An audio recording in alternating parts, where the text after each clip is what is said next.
C part देखते हैं। सी part में क्या बोला है? सी पार्ट में रिएक्शन एट 2.7, सी पार्ट क्या दे रखा है? 2.772 seconds racemic mixture is form. Racemic mixture बनेगा। रेसिव मिक्सचर पता है ना बेटा क्या होता है? रेसिव मिक्सचर होता है ऐसा मिक्सचर जिसका नेट ऑप्टिकल रोटेशन जो होता है वो 0 डिग्री होता है। Net optical rotation is 0 degree, उसी को हम लोग रेसिव मिक्सचर बोलते हैं। ठीक है, ओके। तो 2.772 सेकंड्स दे रखा है। ठीक है, पहले तो सबसे पहले क्या करता हूँ, सी पार्ट को करने से पहले रिएक्शन लिख लेता हूँ। ए से क्या बन रहा है? बी, और ए से क्या बन रहा है? 2C।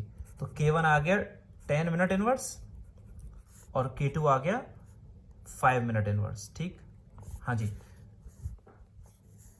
मैं लिख देता हूँ। स्टार्टिंग में इसकी कंसंट्रेशन है 1 मोलर और T टाइम पर कंसंट्रेशन है 1 माइनस एक्स माइनस वाई। तो ये बन जाएगा x और ये बन जाएगा 2y। सबको पता है क्या मतलब है इसका, ठीक है ना? T कितने पर? ये मैं T लिख रहा हूँ 2.772 सेकेंड्स पर। 2.772 सेकेंड्स पर 1 मोलर और 1 minus x minus y molar, x molar और 2y मोलर। क्लियर है ना बेटा? ठीक है, 2.772 AT बराबर क्या लिख दूंगा? AT बराबर A नॉट ई की power minus K1 plus K2 into T. AT बराबर A नॉट ई की minus K1 plus K2 into T. A not कितना है? 1 ई की power minus K1 plus K2 15, 10 plus 5 15। Time कितना है? 2.772। ठीक है, लेकिन टाइम किस में दे रखा था बेटा? वो सेकंड्स में, और के किस में दे रखा है? मिनट में। तो सेकंड को बदलना पड़ेगा मिनट में, अपॉन 60 कर दिया। ठीक है, ए नॉट दे रखा था 1 ई की power minus K1 plus K2 into T. K1 plus K2 कितना दे रखा है? K1 प्लस K2 दे रखा है बेटा कितना? K1 प्लस K2 है 10 प्लस 5 15, लेकिन वो मिनट इनवर्स में और टाइम है सेकंड में, तो सेकंड को मैंने मिनट में कन्वर्ट कर दिया। तो आगे ई की, ये 4 बार कट जाएगा बेटा, 4 बार कट गया तो ये आ जाएगा ई की पावर माइनस 0.693। 4 से डिवाइड करोगे तो कितना आएगा? 0 माइनस 0। तो ये 80 कितना आ गया? ई की पावर माइनस ln हाफ। ई की पावर माइनस ln हाफ आ गया, ये ln2 आ गया। ई की पावर माइनस ln2। ठीक है, मतलब ये आ गया 80 आ गया हाफ। 80 कितना आ गया? हाफ। 80 आ गया बेटा हाफ मोलर। समझ में आ गया? ठीक है, अगर मैं इसे कर दूं तो इसे मैं ln हाफ कर देता हूं।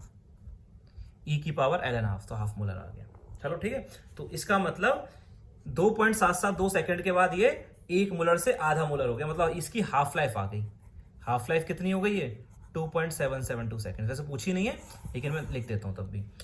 इसमें एक ही हाफ लाइफ है 2.772 सेकंड, क्योंकि 1 मोलर से आधा मोलर हो गया इतने टाइम के बाद। ठीक है, अब चलो कर लेते हैं। बी और सी की कंसंट्रेशन निकालना है, निकाल लेते हैं।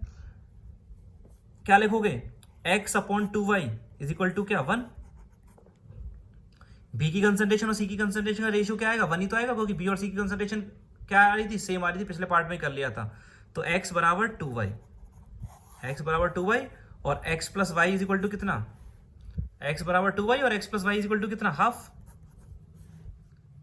आधा ही तो घटाए, पहले 1 था और x प्लस वाई हाफ आएगा, तो x प्लस वाई हाफ हो गया और x बराबर क्या आ गया? 2y आ गया। x बराबर 2y और x plus y equal to half, यही हुआ। तो यहां से कितना आ गया बेटा?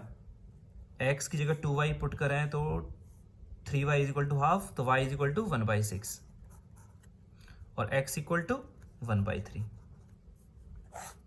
ठीक है, तो मैंने किस किस की, तो a की कंसंट्रेशन कितनी आ गई बेटा? a की कंसंट्रेशन आ गई हाफ मोलर। b की कंसंट्रेशन कितनी आ गई बेटा? x थी, और x मतलब 1/3 मोलर। c की कंसंट्रेशन कितनी आ गई बेटा? 2y। 2y का मतलब 2 इंटू 1/6 मतलब 1/3 मोलर। ये तीनों की कंसंट्रेशन आ गई। ठीक है, और हमें क्या गिवन था बेटा? हमें a b और c का ऑप्टिकल रोटेशन दिया हुआ था। ये स्पेसिफिक ऑप्टिकल रोटेशन है, नॉट ऑप्टिकल रोटेशन। क्या दे रखा होगा? स्पेसिफिक, मतलब rotation per unit concentration. 100 degree, 60 degree और -90 डिग्री, ये पर कंसंट्रेशन है। देयरफॉर ऑप्टिकल रोटेशन कितना आ जाएगा बेटा? Optical rotation is equal to 100 into half plus 60 into 1/3 plus 90 into minus 90 into 1/3। कितना आया बेटा? ये 50 प्लस 20 माइनस 30, 40 डिग्री आया। मतलब ऑप्टिकल रोटेशन, मतलब ये क्या है? ये क्या आ गया बेटा? ये रेसिमी मिक्सचर नहीं बनाएगा, racemic mixture will not be formed, will not be form. Optical rotation कितना आना चाहिए था अगर रेसिमी मिक्सचर बनाना था तो 0 डिग्री आना चाहिए था। अगर रेसिमी मिक्सचर बनाना है तो net optical rotation should be 0 degree. ये निकाला कैसे ऑप्टिकल रोटेशन? ए की कंसंट्रेशन हाफ है और रोटेशन पर यूनिट कंसंट्रेशन ए का कितना है 100 डिग्री, तो 100 इंटू हाफ। बी का रोटेशन पर यूनिट कंसंट्रेशन 60 और कंसंट्रेशन 1/3, तो 60 इंटू 1/3। सी का optical rotation per unit concentration है -90 इंटू कंसंट्रेशन कर दी तो टोटल रोटेशन आ गया, तो वो 40 डिग्री आया, तो नहीं बनेगा। ठीक है, चौथा स्टूडेंट और पढ़ लेते हैं, फिर ये खत्म हो जाएगा अपना। चौथा क्या कह रहा है? After a long time concentration of C 0.667 molar. Long time के बाद सी की कंसंट्रेशन इतनी होगी, लॉन्ग टाइम के बाद सी की कंसंट्रेशन इतनी होगी।